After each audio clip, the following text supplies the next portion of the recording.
What's up, guys? On this week's episode, Jeff and I are heading west. We're heading to southeast Montana, one of Jeff's favorite spots to go. He actually guided in this area back in 2015. 2016, I tagged along with him. He's got a pocket full of tags. I got the camera in hand, and Jeff ends up killing an antelope and a whitetail. 2017 and 2018, I did not make the trip, but he goes 3 for 3 on antelope in 3 years. So we fast forward to 2019. I'm heading back out there with Jeff.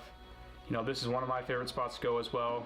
The scenery out there is unbelievable, and the amount of wildlife, you know, you just can't beat it. So tough hunt, a lot of walking, but Jeff ends up going 4 for 4.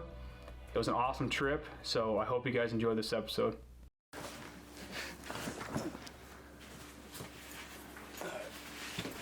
do you think, Josh? I think we're heading to Montana. Jeff? Makes me nervous.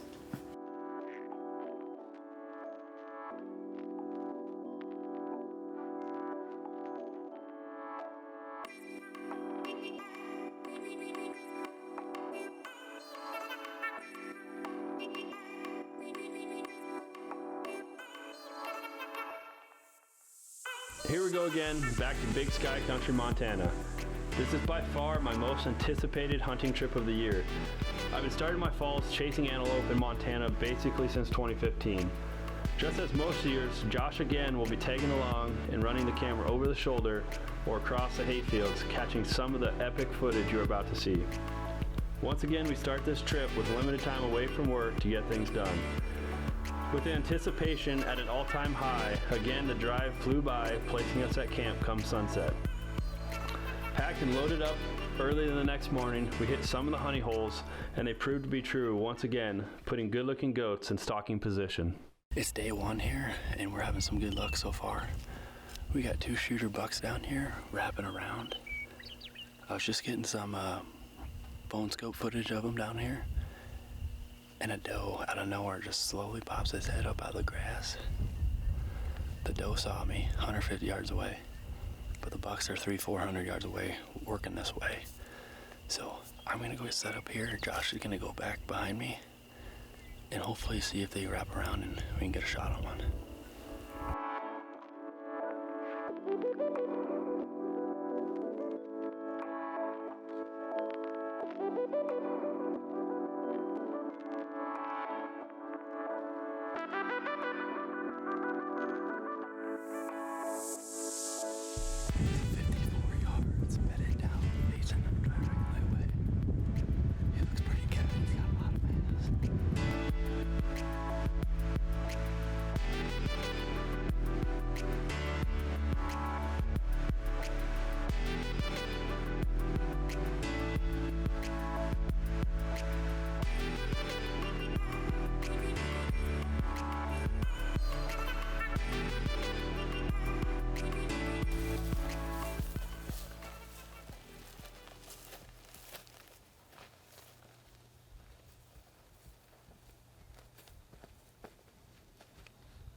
Alright guys, we're back on our buck from day 1. It's day 2 now. We put one stock on him and he went around the hill, got ahead of us, outsmarted us basically. And now we got him spotted. We're way up on top of the cliffs, you could say, or whatever. And we are probably 300-400 yards up above him, watching straight down on him. He's bedded down right below us. So we believe he just got a drink back here, and he's gonna head back to the hayfields at some point. We've had a long morning. He's been moving a lot, so he's gonna be bedded there for a while, I believe. But we're gonna watch him and just kind of stay one step ahead of him as we go over to the hayfields.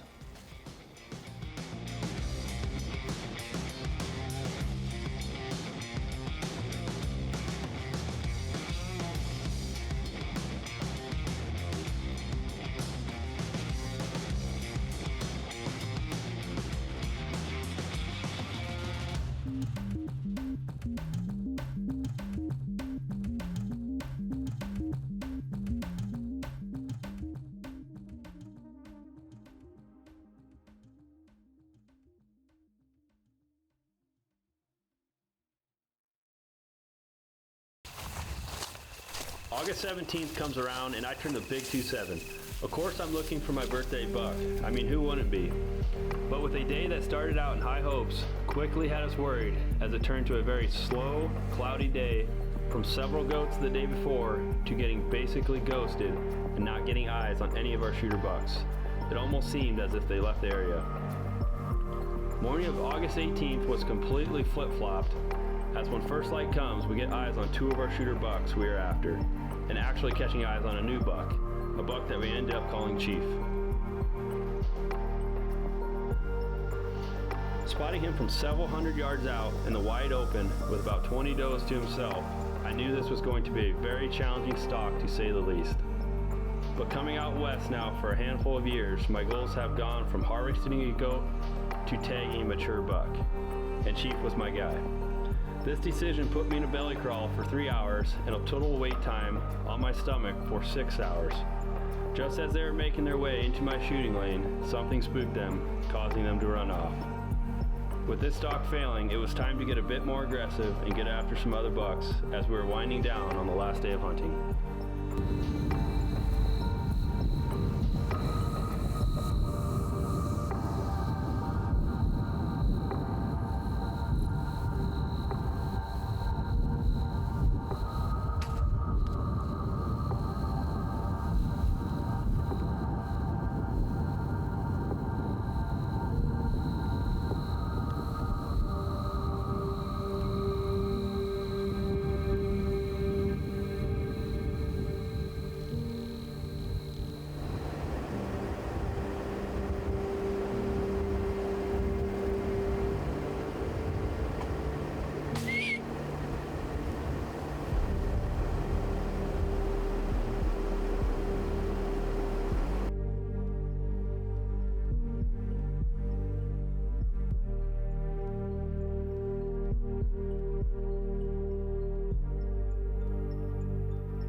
Alright guys, from going to laying on my stomach to 2 missed shot opportunities, 1 failed stalk opportunity, it was time to take a deep breath and make something happen. We quickly spotted a goat on an open hayfield with hay bales scattered all throughout, and it was time to make a stalk.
He's down.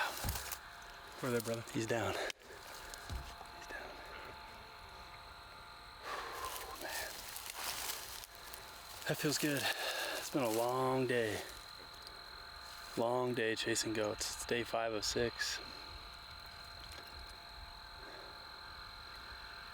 Chased a few bigger ones today. They gave us a run for our money. Big time, real spooky, wide open. We found a good buck. I mean, he's younger. In this hayfield, we just stalked through the hay bales. Hay bales work perfect for us, so. Got one down, baby. Got one down.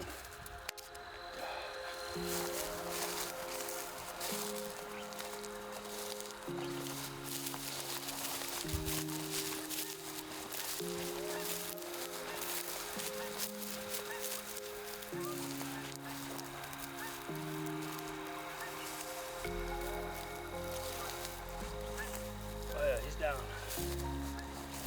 He's down. Check him out. Oh yeah. He's a good goat.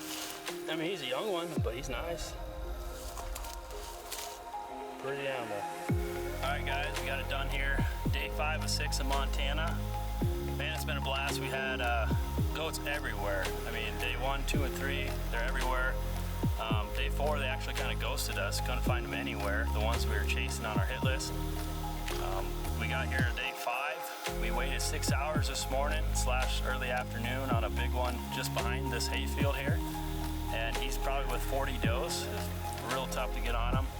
And it's the end of the day now, and I needed to fill the freezer. So we found this guy in this hayfield, and we stalked through the bales. Made a 40-yard shot on him.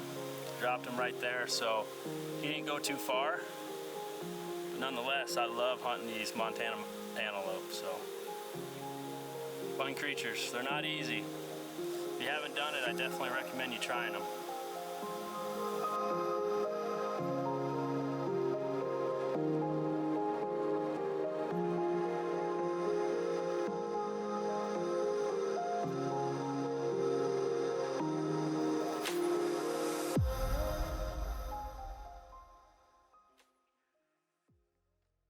Alright guys, once again we got it done in Montana. No easy task again for sure, and that is antelope archery spot and stalk hunting at its finest. One of the toughest things that I've ever done, and I think that's why it pulls me back every year. It's hot weather. I'm not a cold weather guy, so I love sweating out there, spotting and stalking these speed goats. They're unmatched. It's one of the hardest things you can do, in my opinion, with a bow. But regardless, we had many shot opportunities, many failed stalk opportunities. But at the end of the day, we closed it out on a good goat and brought meat home in the freezer. So nonetheless, it was a fun time, and I can't wait to get back again next year. It's going to be a yearly thing for me. I believe it will be. But to wrap up this show, we're going to jump back to 2016 with my Montana whitetail hunt. Hope you enjoy.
Right here. He's right here.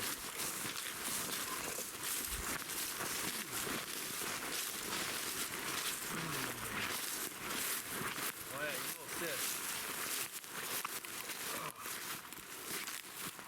How's that?